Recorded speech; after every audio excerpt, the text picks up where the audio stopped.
संवादम् एतम्।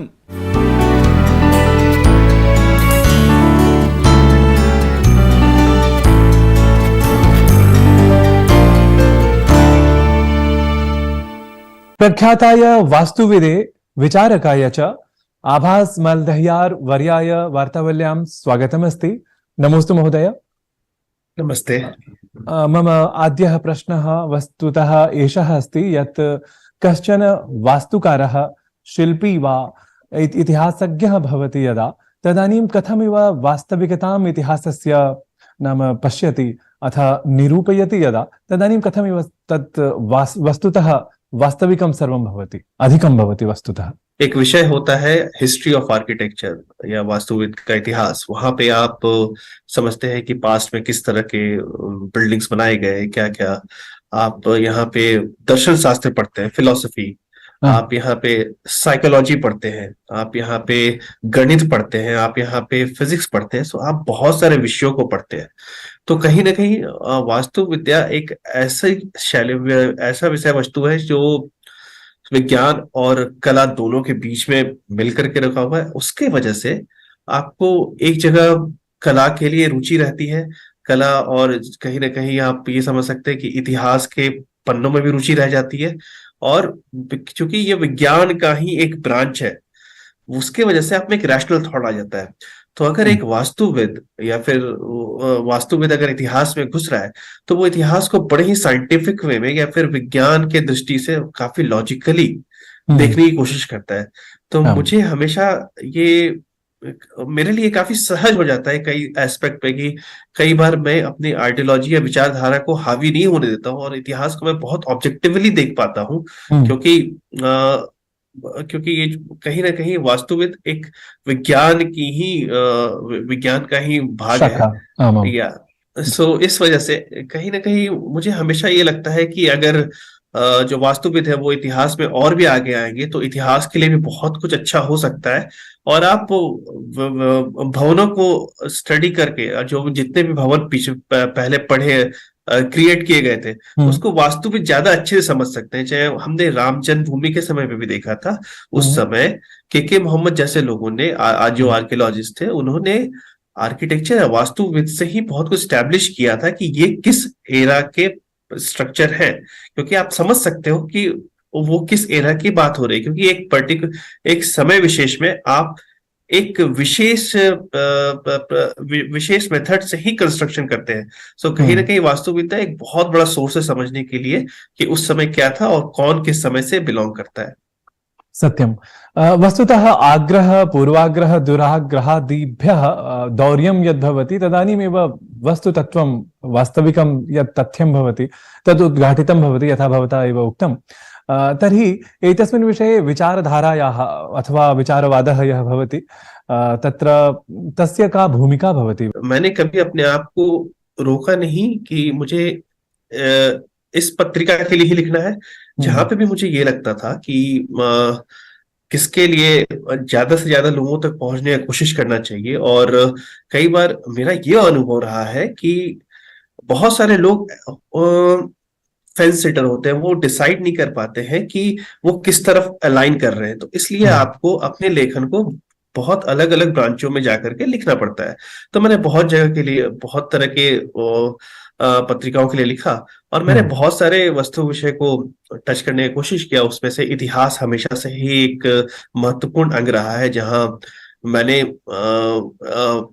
स्पेशली मुगल कालीन इतिहास वो मेरे बहुत ही विशेष रुचि का विषय रहा है। मैंने बहुत बार कुछ ऐसे विषयों को भी छूने का कोशिश किया है जहां पे मैं ये दिखा सकूं कि इतिहास में कैसे मिथ्याएं क्रिएट होती हैं, कैसे मिथ्याएं बनाई जाती है। जैसे मैं अगर एक उदाहरण देना चाहूँ तो हमेशा से अकबर को बड़ा महान हम मानते आए हैं।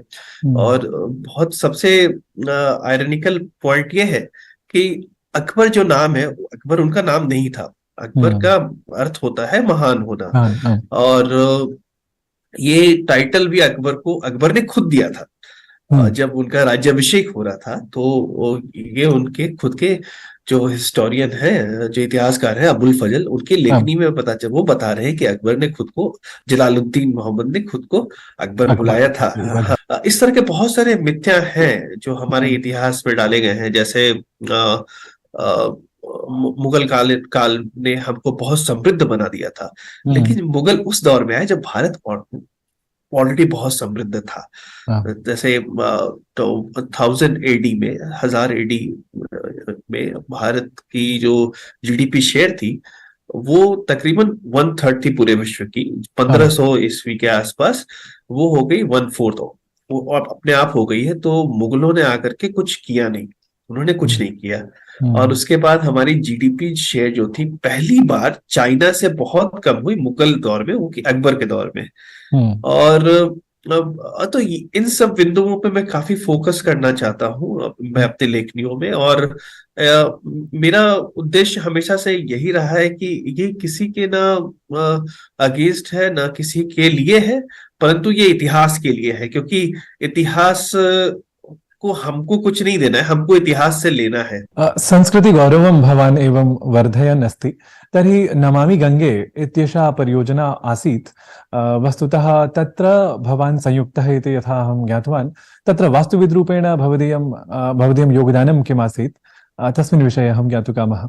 जब ये प्रोजेक्ट बताया गया, प्रोजेक्ट की हम्म, ब्रीफिंग हुई, हम्म, और वो काफी एक्साइटिंग था। जब जब हमने डेटाज वगैरह देखना शुरू किया, तो वो और भी उत्साह जताया आया उसमें, क्योंकि ये मैं जान करके दंग रह गया कि जो गंगा बेल्ट है, जो गंगा बेसिन है, दैट वो almost 1/10 of population of world, जो वर्ल्ड विश्व की 10% ऑफ पॉपुलेशन है उसको सस्टेन करती है। सो गंगा हम्म, का वो महत्वपूर्ण योगदान है।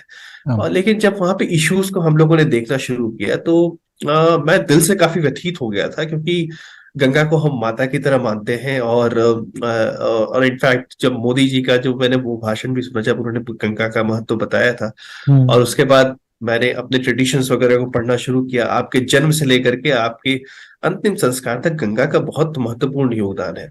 हम्म, लेकिन तो ऐसे में हमने ऐसा क्या किया कि गंगा के जितने भी घाट हैं वो इतने दूषित हो गए, या फिर हम्म, आप दिल, शायद आपको हृदय से वहां पे जाने की इच्छा न होगी अगर रिचुअलिस्टिक पॉइंट ऑफ व्यू नहीं है तो। ऐसे हम्म, बहुत सारी चीजें थी। तो हम लोगों ने बहुत सारे इश्यूज को वहां पे एड्रेस करने की कोशिश किया। उसमें एक इशू ये था, तो हम लोग जो टास्क हमारे हाथ में था वो था प्रयागराज से वाराणसी के बीच में तकरीबन 32 घाटों के ऊपर काम करना था उसमें से, और 20 क्रेमेटोरियम। सो हाँ, ये मान के चल सकते हैं 32 + 20 52 प्रोजेक्ट्स थे अपने आप में छोटे छोटे। हम्म, तो घाट्स में हर जगह 3 मेजर इश्यूज थे। एक था सॉइल इरोजन, नीचे से काफी कुछ इरोड होके चला जाता है। स्टिल्टिंग मतलब वो रेत का जम जाना। और तीसरा बहुत बड़ा इशू था फ्लडिंग, क्योंकि अगर फ्लडिंग हो हम्म, गई तो आरती कहाँ होगी, क्योंकि हम्म, सब कुछ बहुत अच्छे से प्लान नहीं था। तो वहां पे हम लोगों ने कुछ ऐसे स्ट्रेटेजीज लगाने शुरू किए कि कुछ भी हो जाए आरती बदलनी नहीं चाहिए, आरती होनी ही चाहिए।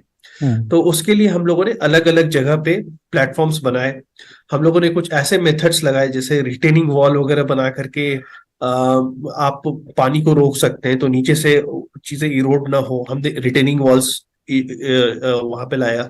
और एक बहुत इंपॉर्टेंट जो एस्पेक्ट था वो ये था कि हमने घाटों को एक पब्लिक स्पेस बनाने का कोशिश किया, हम्म, क्योंकि जब तक हम में सेंस ऑफ बिलोंगिंगनेस, या फिर हमें ऐसा महसूस नहीं होगा कि ये चीज हमारा है, हम उसके प्रति ध्यान नहीं देंगे। तो हम लोगों ने उसको बिल्कुल अगर अंग्रेजी भाषा में कहा जाए तो एक कैफे स्पेस की तरह डेवलप किया कहीं ना कहीं। और जहाँ पे युवा आकर के बैठ सके, वाईफाई स्पॉट्स वगैरह हो।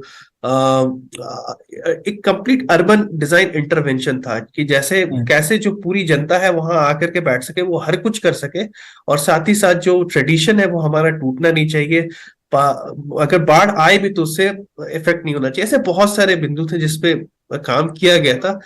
शायद हम कभी और इसके बारे में विस्तार में बात अस्तु। कर सकते हैं, आम्, लेकिन हाँ। संस्कृतिसंवर्धककार्येण सह भवदीया सम्पृक्तिः अस्ति इति यथा ज्ञातवान् अहम्। अत्र भवता अमूल्यविचाराः अत्र प्रदर्शिताः। तदर्थम् अत्र भवते पुनरपि अहं नमस्करोमि, धन्यवादान् च वितनोमि। धन्यवादः। नमस्ते।